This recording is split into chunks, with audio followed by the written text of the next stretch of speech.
ब्रज में जन्माष्टमी की तैयारियां शुरू हो चुकी हैं। ब्रज के कई मंदिर अजन्मे के जन्म के लिए तैयार हो रहे हैं और मंदिरों की रौनक अब से ही देखने लायक है। जन्माष्टमी के मौके पर कई लोग अपने घरों में ब्रज से भगवान कृष्ण की मूर्तियां भी लेकर आते हैं। आज हम आपको बताएंगे कि कैसे आपके घर पर विराजमान होने वाले लड्डू गोपाल का श्रृंगार किया जाता है। वृंदावन में रहने वाले विजय करीब 2 सालों से भगवान कृष्ण की अलग अलग मूर्तियों का श्रृंगार का काम करते हैं। उन्होंने कभी भी किसी से इस कला के लिए प्रशिक्षण नहीं लिया, लेकिन कृष्ण की भक्ति ने उन्हें इस काम में माहिर बना दिया। विजय ने बताया कि भगवान की मूर्ति के श्रृंगार को अंगराग कहा जाता है। इसके लिए एक्रेलिक कलर का इस्तेमाल होता है। जब भी कोई मूर्ति आती है तो सबसे पहले उसके नेत्र बनाए जाते हैं और मत्स्य आकार में नेत्रों को कटाक्ष दिया जाता है ताकि वह बिल्कुल असली आंखें लगें। इसके बाद ठाकुर जी के होठ, बाल और हाथ और पैरों में महावर लगाया जाता है। साथ ही भगवान के शरीर पर अलग अलग तरह के बेल, फूल और पत्तियों से श्रृंगार किया जाता है। साथ ही श्री कृष्ण के प्रिय मोर पंखों से उनके बाजूबंद बनाए जाते हैं।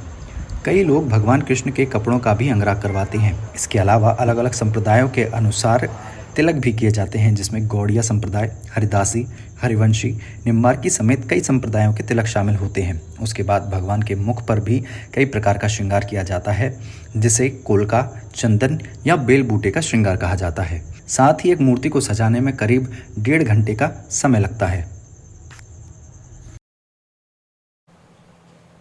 क्या नाम है? मेरा नाम विजय दास है। तो कितने सालों से आप ये काम कर रहे हैं?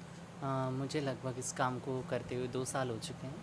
तो कितनी उम्र है वैसे आपकी? मेरी 19 साल है उम्र वैसे। तो कैसे सीखा आपने ये काम? मैंने ये काम स्वयं अभ्यास से साल भर में मैंने ये काम सीखा है।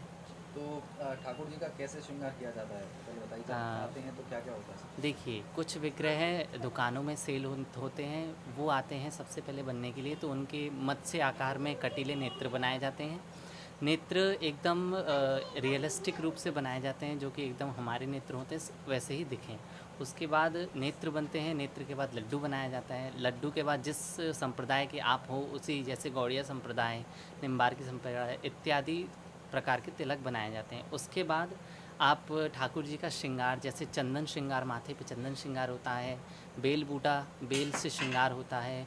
तो उसके बाद आप विभिन्न प्रकार से, जैसे गोपी डॉट कहते हैं कि किसी प्रकार से, उन प्रकार से भी श्रृंगार किया जाता है। ठीक। और हाथों पैर में हाथों पैरों में महावर लगाई जाती है और पैरों में पदचिन्ह बनाए जाते हैं, जैसे ठाकुर जी के पदचिन्ह होते हैं, और हाथों में महावर लगाई जाती है मेहंदी के समय। तो एक मूर्ति को बनाने में कितना समय दिखाता है? साधारण मूर्ति को बनाने में आधा घंटा, और थोड़ा डिटेलिंग मूर्ति जैसे फिनिश्ड मूर्ति होती है तो उनको 1 से 1.5 घंटे लगते हैं बनाने में। सौरभ पाल, न्यूज़ 18, मथुरा।